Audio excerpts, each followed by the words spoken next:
Quand je parle avec les exposants étrangers, que ce soit de Dubaï, du Qatar, on se dit que UZ c'est le rendez-vous incontournable pour les jeux de chevaux. Quand on sait que l'importance, comme entre guillemets en tant que sportif, comme les centres de formation et l'approche des jeunes chevaux dans le monde professionnel, on se dit que ces chevaux-là, quand ils sont ici, c'est l'avenir des chevaux.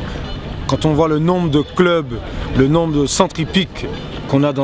et le grand rendez-vous de Montpellier à l'Arena autour du cheval, on se dit qu'on a une filière à poursuivre et à mettre en œuvre pour qu'il se développe de plus en plus dans notre région.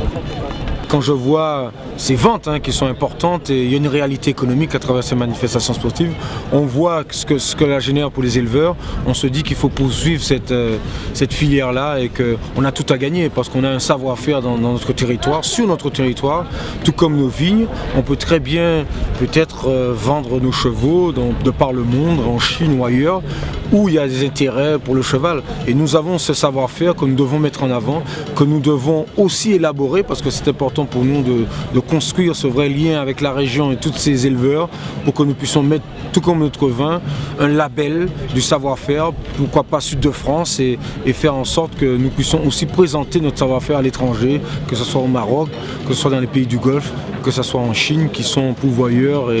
de cette manifestation. Donc on se dit que la filière équestre a de l'avenir dans notre région et nous devons la poursuivre et nous devons faire encore un peu plus pour mettre en avant toute cette filière équestre.